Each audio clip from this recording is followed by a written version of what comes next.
परिवार पर हुए ईडी के छापे में हुआ बड़ा खुलासा। मुसीबत में पड़ सकते हैं लालू परिवार के लोग। आपको बता दें कि शुक्रवार को लालू परिवार के 24 ठिकानों पर ईडी ने छापेमारी की, जिसमें 600 करोड़ की हेराफेरी का खुलासा हुआ है। आपको बता दें कि ईडी की ओर से जारी आधिकारिक बयान में यह जानकारी दी गई है। ईडी के खुलासे के बाद बिहार के डिप्टी सीएम तेजस्वी यादव के साथ साथ उनके परिवार के कई और लोग भारी मुसीबत में फंसते हुए नजर आ रहे हैं। आपको बता दें कि ईडी ने यह दावा किया है कि तेजस्वी यादव के खिलाफ कई ठोस सबूत मिले हैं। ईडी की तरफ से दी गई जानकारी के अनुसार विशेष खुफिया इनपुट के आधार पर छापेमारी की गई थी। जमीन लेकर नौकरी देने के मामले में दिल्ली, एनसीआर, पटना, रांची, मुंबई समेत 24 जगहों पर छापा मारा गया था। इन जगहों पर तलाशी में 1 करोड़ रुपए की बिना हिसाब किताब की नकदी, 1900 अमेरिकी डॉलर समेत दूसरी विदेशी मुद्रा, 540 ग्राम सोने की ईंट और 1.5 किलोग्राम से ज्यादा सोने के आभूषण बरामद किए गए हैं। आपको बता दें कि सोने के आभूषण की कीमत लगभग 1.25 करोड़ रुपए की है। इसके साथ ही कई संपत्तियों के दस्तावेज, बिक्री किए गए संपत्ति के कागजात और दूसरे आपत्तिजनक दस्तावेजों की बरामदगी भी ईडी की तरफ से की गई है। आपको बता दें कि ईडी ने कहा है कि लालू परिवार ने अपने और बेनामी लोगों के नाम पर बड़े पैमाने पर जमीन और दूसरे सामान की खरीद की है। इन सबों के दस्तावेज लालू परिवार से मिले हैं।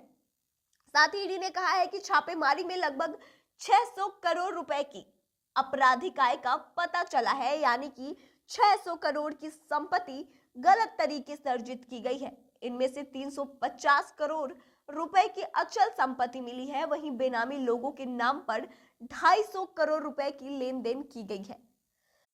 साथ ही आपको बता दें कि ईडी ने कहा है कि अब तक की गई जांच से यह पता चला है कि तत्कालीन रेल मंत्री लालू प्रसाद यादव और उनके परिवार द्वारा रेलवे में नौकरी दिलाने के एवज में पटना और अन्य क्षेत्रों में प्रमुख स्थानों पर कई जमीनों की अवैध रूप से रजिस्ट्री कराई गई थी। इस जमीन का वर्तमान बाजार मूल्य 200 करोड़ रुपए से ज्यादा की है। ईडी ने इन जमीनों की रजिस्ट्री के लिए खड़े किए गए कई बेनामी लोगों, फर्जी संस्थानों और दूसरे लोगों की भी पहचान की है।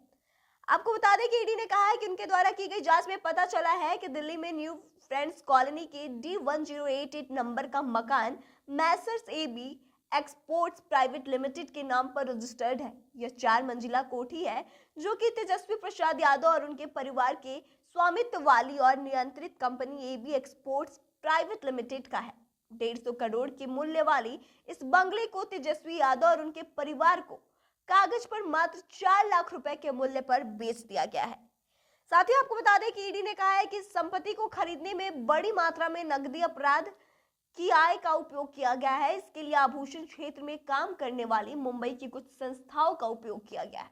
उनके जरिए बड़े पैमाने पर अवैध संपत्ति की हेराफेरी की गई। दिल्ली की इस कोठी को 2 company messrs AB exports private limited और messrs and infosystems private limited के मुख्य कार्यालय के रूप में घोषित किया गया है, लेकिन इसका उपयोग विशेष रूप से लालू प्रसाद यादव के पुत्र तेजस्वी प्रसाद यादव द्वारा आवासीय परिसर के रूप में किया जा रहा है। ईडी ने जब रेड किया तो तेजस्वी प्रसाद यादव इसी मकान में ठहरे हुए पाए गए थे और इस मकान को अपनी आवासीय संपत्ति के तौर पर इस्तेमाल करते हुए पाए गए।